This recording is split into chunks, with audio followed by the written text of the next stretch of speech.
Hi viewers, welcome to our channel. ప్రస్తుతం మనతో పాటు ప్రముఖ పొలిటికల్ అనలిస్ట్ అంకమ్మరావు గారు ఉన్నారు. వారితో ఒకసారి మాట్లాడదాం. సార్ నమస్కారం సార్. సార్ యాత్ర 2 మరి జగన్మోహన్ రెడ్డి గారి బయోగ్రఫీగా తీయడం జరిగింది. మరి వాళ్ళ ప్రేక్షకుల ముందుకు వచ్చింది సార్. మరి పొద్దున్న నుంచి కూడా వైసీపీ నేతల నుంచి నిన్న ప్రీమియర్ చేశారు. వాళ్ళ దగ్గర నుంచి కామెంట్స్ చూస్తున్నాం. జగన్ గారు చాలా ఎమోషనల్ చేసేసారు, ఏడిపించేశారు, ఆ విధంగా ఉంది సినిమా అని అంటున్నారు. మరి మీ ఒపీనియన్ సార్ ఈ సినిమా పైన? ఏ చిత్రానికైనా కథనం చాలా ముఖ్యం. ఇప్పుడు అది గతంలో యాత్ర అనేది రాజశేఖర రెడ్డి గారికి సంబంధించింది. అవును. ఇప్పుడు ఈ యాత్ర రెండో భాగం అనేది రాజశేఖర రెడ్డి గారితో పాటు జగన్మోహన్ రెడ్డి గారు ముఖ్యమంత్రి అయ్యేంత వరకు అని చెప్పని మనకు వినిపిస్తున్నటువంటి సమాచారం.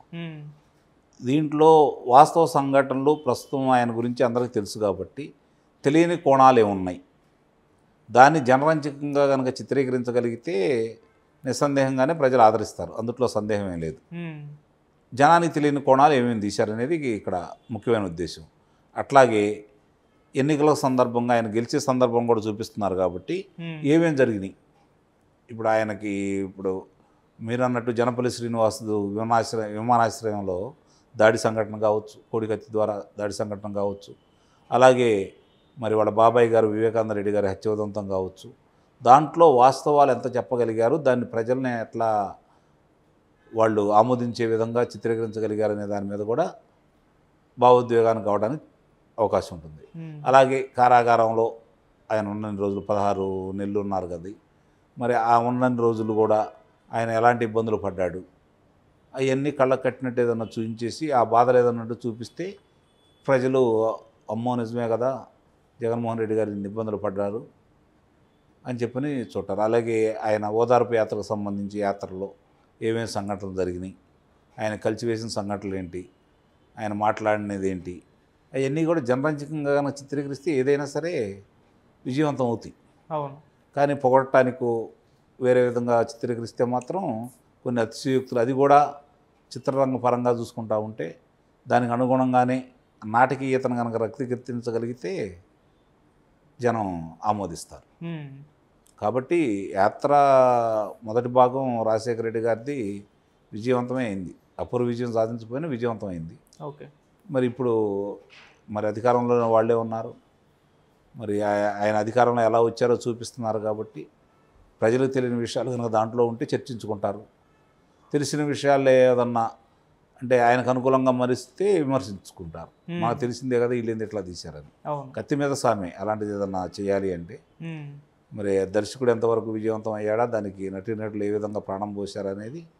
ఇప్పుడు మీరు అన్నట్టు కొంతమంది చూసిన వాళ్ళే కదా చూసేది, బయట వాళ్ళు అయితే కాదు కదా.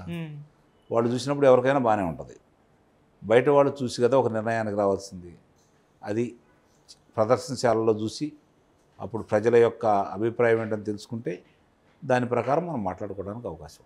Okay sir. సినిమా చూసిన సాధారణ ప్రేక్షకులు ఇంతకుమంది పబ్లిక్ రెస్పాన్స్ రావడం చూస్తాం సార్. అది వాళ్ళు ఏమంటున్నారంటే సినిమా మొత్తంలో కూడా షర్మిల గారి పాత్ర కనబడలేదు, మరి ఎందుకు తీసేశారో తెలియదు అని అంటున్నారు సార్. ఇప్పుడు ఒక వ్యక్తిని పైకి తీసుకురావాలనుకున్నప్పుడు సమాంతరంగా ఇంకో వ్యక్తిని తీసుకొస్తే ఇతని ప్రతిభ తెలియదు కదా. అవును. ఇప్పుడు ఆయన ఉద్దేశం రాజశేఖర రెడ్డి గారు, జగన్మోహన్ రెడ్డి గారే, వాళ్ళ ఉద్దేశం కూడా అదే కదా. కాబట్టి దాన్నే వాళ్ళు ముందుకు తీసుకెళ్తారు. షర్మిల గారిని ఆమె వాళ్ళతో విడిపోయి దూరంగా ఉంటుంది కాబట్టి ఆమె కలిసి ఉంటే ఒకవేళ ఆమెను కూడా చూపించేవాళ్ళేమో. మరి అది చూసిన వాళ్ళే చెప్పాలా ఏం జరిగింది ఏంటనేది.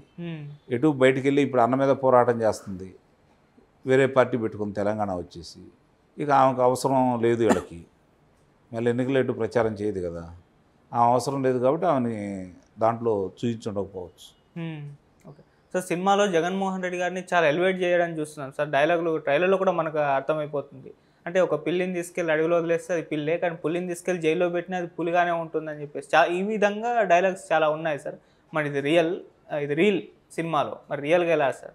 జగన్మోహన్ రెడ్డి గారి గురించి ప్రత్యేకంగా మనం చెప్పుకునేది ఏముంది కొత్తగా? ఇప్పుడు సింహం అని చెప్పి వాళ్ళే సంబోధిస్తున్నారు కదా ఆయన. అవును.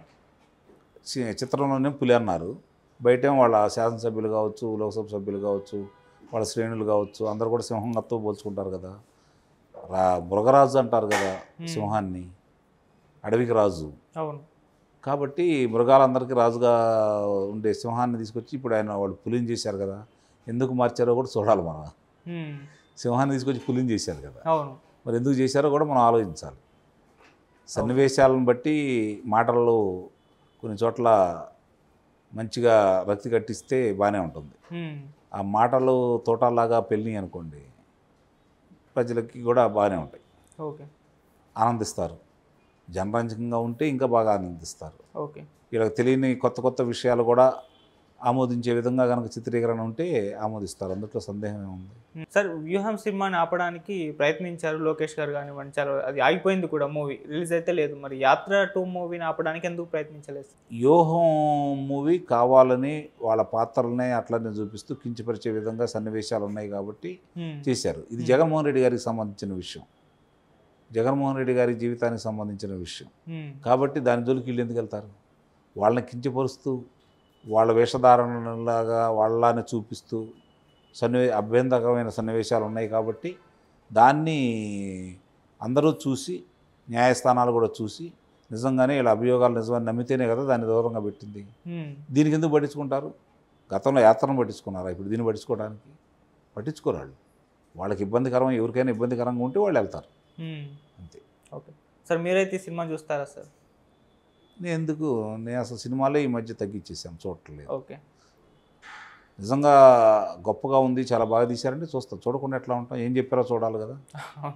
అన్ని సినిమాలు చూడట్లేదు, ఈ సినిమా మాత్రం చూస్తాను నేను కూడా. Okay, thank you so much sir. Thank you.